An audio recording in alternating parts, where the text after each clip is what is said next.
Welcome and hello to the inaugural and yet totally unprepared first episode of LMC's Unwrapped. Probably thinking to yourself, what the heck is this? It says, well, LMC stands for the Lion Mountain Company, little IT upstart in an even less known town of Lion Mountain, New York. Look it up, Wikipedia, Bing, Google, however you want. The show Unwrapped is supposed to be about finding older technology, 1977 all the way up on through today, with a focus on new old stock things, whether it's software, hardware, in between. And you're wondering, well, what's new old stock? Well, new old stock would be something that's brand new but hasn't been taken out of the wrapper yet. Now, tonight's original plan was to try to install OS 2, which was a used copy, this wasn't new old stock, onto this ThinkPad 390. But there's an issue with the disk and how it operates with the slimline 3.5-inch floppy drive that was standard with these ThinkPad 390s. So what we're going to do is, instead of install OS 2 standard edition version 1.3 off of floppy, we're going to restore this ThinkPad 390 using the recovery disks that IBM usually included with. So if you'll just bear with me.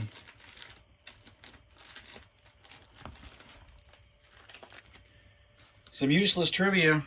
When you're booting up your IBM, if you just want it to sit at the logo screen at startup, press the pause key.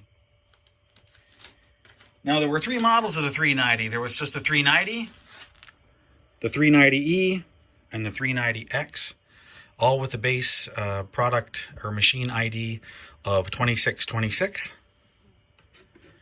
And the recovery CDs, there were two of them.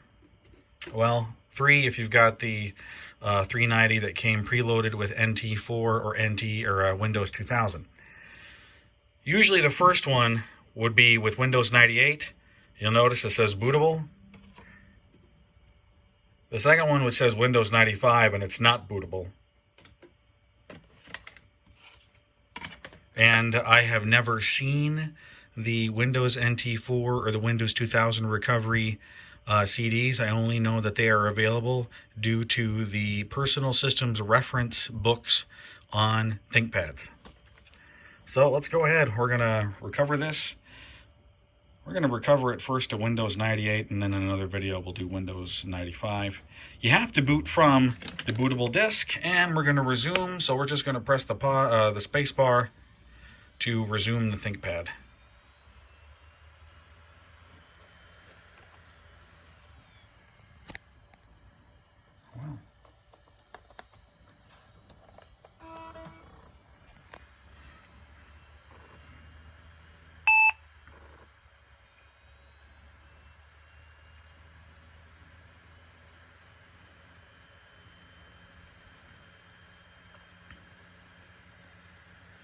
Now, the default configuration for the recovery is a single 2.1 FAT16 partition, and then the computer will FAT32 the rest, and it's that way. Compliments of IBM.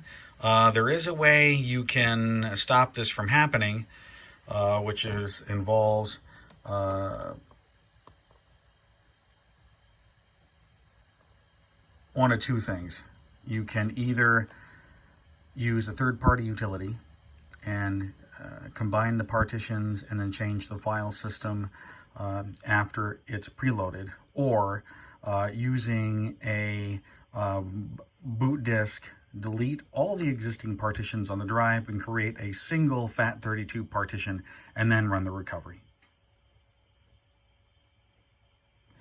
Now, the verifying drive integrity is taking so long because I have replaced the parallel ATA stock 6.4 gigabyte hard drive on this ThinkPad, which has died, with a Travel Star 80 gig drive. And yes, I am taking a risk putting another quote unquote Death Star drive in here, but you can't enjoy life unless you live dangerously a little bit.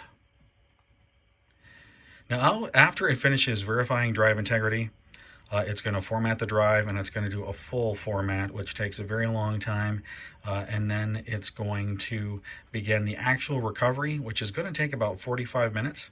So we're going to pause here, and we're going to come back when it's ready to be rebooted into Windows 198 for the first time.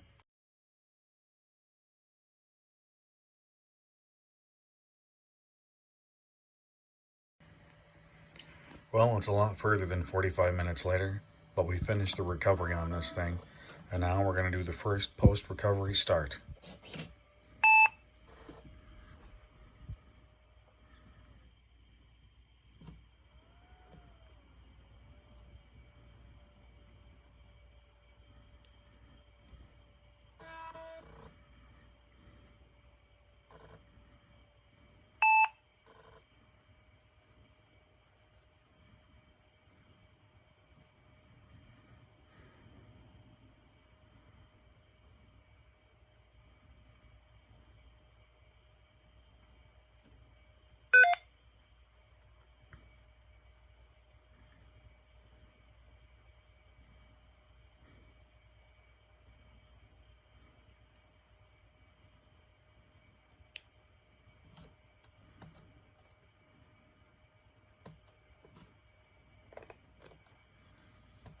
Of course, we're going to go through the localization.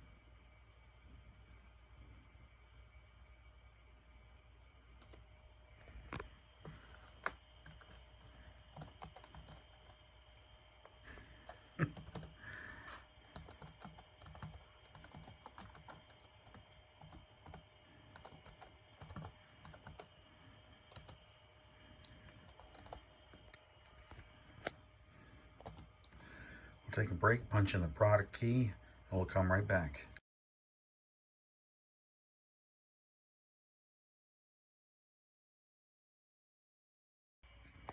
So we've got the product key installed, and we just finished the out-of-box experience, and now it's going to restart one more time.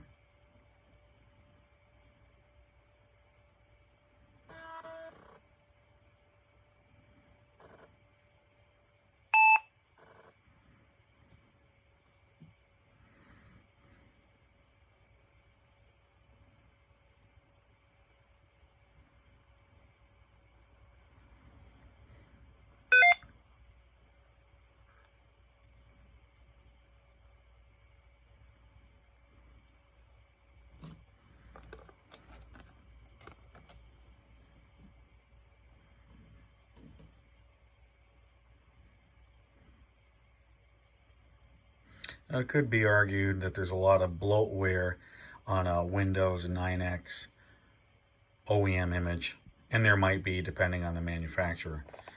But I personally like the IBM preloads, particularly the ones that were early like this, not the ones that came later as we got closer to the Lenovo acquisition, because they did include some wallpapers, some screensavers, some interesting things that some collectors like to have on their authentic IBM equipment.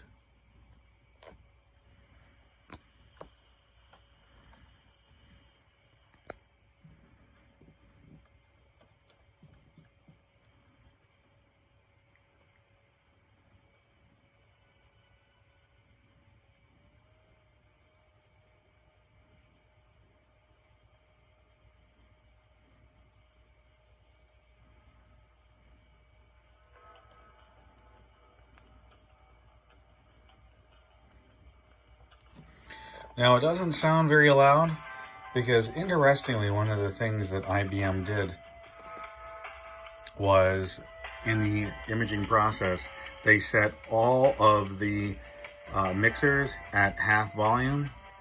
So it's just going to turn everything up.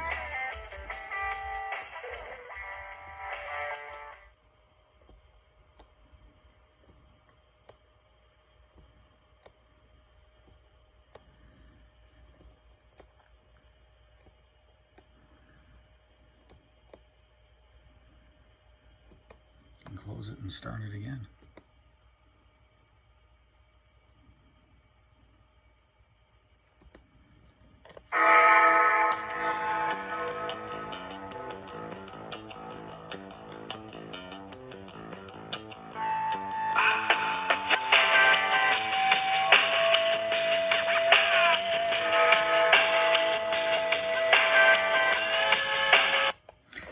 Later on, I'm going to do some more videos, the 390 in depth, and then another of my favorite ThinkPads from the late 90s, the 770. So stay tuned, and if you have ideas of other things that you'd like to potentially see in the future, please be sure to leave a comment. Thanks for watching.